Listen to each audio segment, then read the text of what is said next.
Hello friends, welcome to a new video. Street photography is something you can do every day and every night.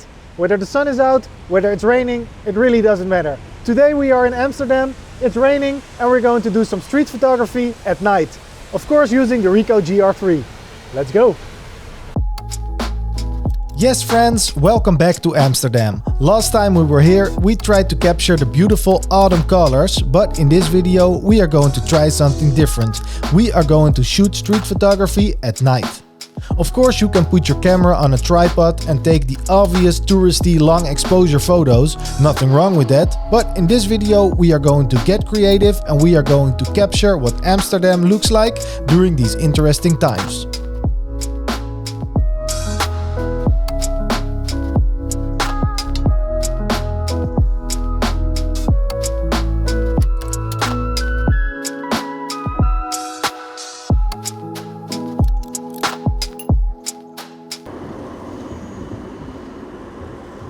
So it's actually a lot of fun right now to be out shooting. As you can see, it's very wet and there are a lot of lights, so there is a lot of reflection in the street and that's pretty fun to play with. So now I'm also playing with my shutter speeds. If you lower the shutter speeds, you can incorporate some motion blur, but if you put up the ISO to about 2000 or 3200, then you can really get some nice and crisp shots.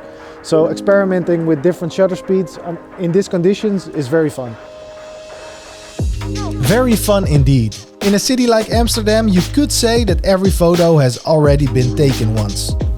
It is a very beautiful city and of course a lot of people visit here, and I know there are a lot of street shooters who are not really interested in the most touristy parts of bigger cities, because they are usually not that interesting from a photographer's point of view. What parts of cities do you find more interesting? Are you a tourist hotspot shooter or do you prefer the less visited parts of cities?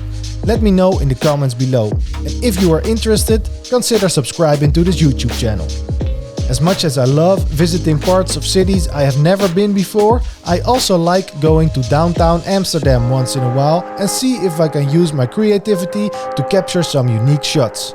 And with the rain and the lack of people on the streets, today is a good day to step outside of our comfort zone.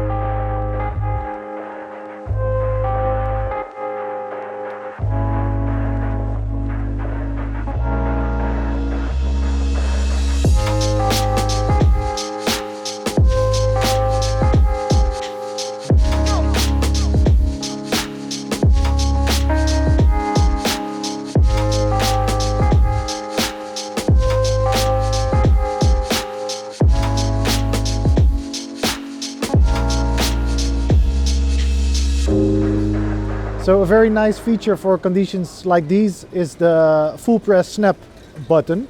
You can preset the focus distance, and then when you press the shutter button completely, it automatically focuses on that distance. So for instance, I now have it set to 1.5 meters. So whenever I just push the button completely through, then it automatically will be focusing on that distance. So that's very nice. Then you don't have to rely on the autofocus, because sometimes with low light on these conditions it could be a little bit tricky, but then you can just use the full press snap. Pretty cool. Oh, dikke vette druppel erop.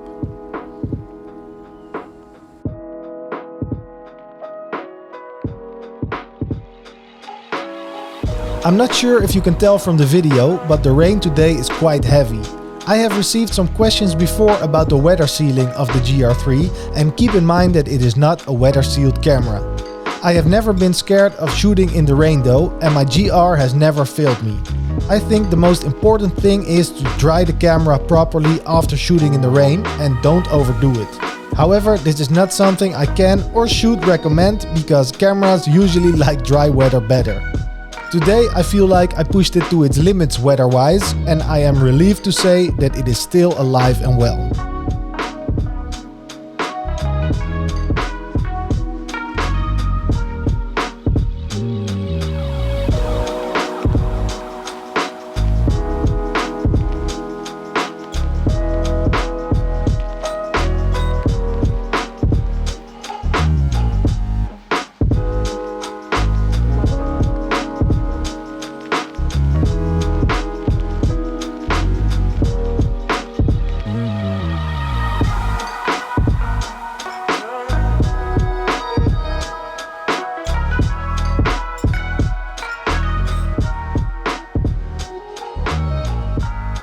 I really like all the different colors and lights coming from the different areas in the streets. As you can see, I tried different things in my shots, going from silhouettes to shots with movement and using the different sources of light. This type of shooting really comes down to using the exposure triangle properly, trying different shutter speeds, aperture and ISO. One of the reasons I started using the GR in the first place was the ease of use and the customizability of the camera. I know exactly when and where to change my settings to get the right type of exposure. Also, shooting with high ISOs is really not a problem for the GR3.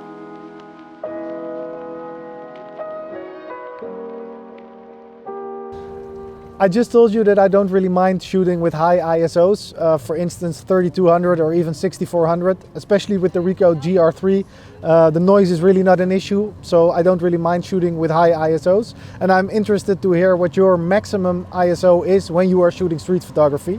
Let me know in the comments below. Yes, and I'm not just asking your opinion just for the sake of asking. We really are interested to hear what your thoughts are on the use of ISO. Everybody has their own style of photography and their own set of knowledge, and to be able to share that with other photographers is a lot of fun. So don't be shy to jump into the comment section and spread the love. For photography, that is.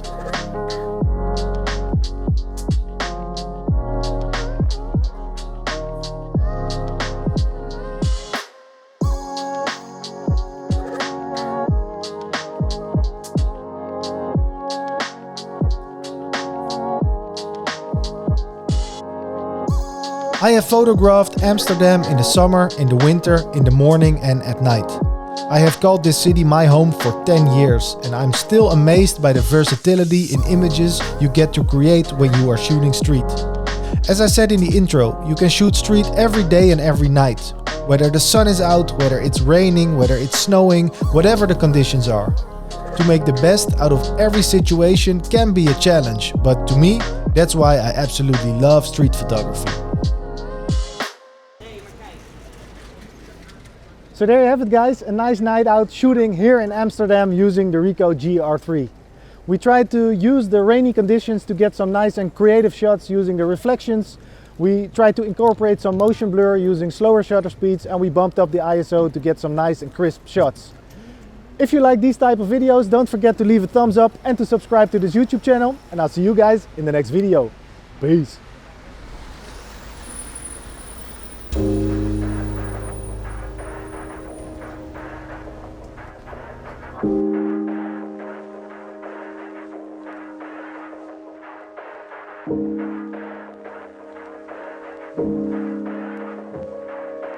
Thank you.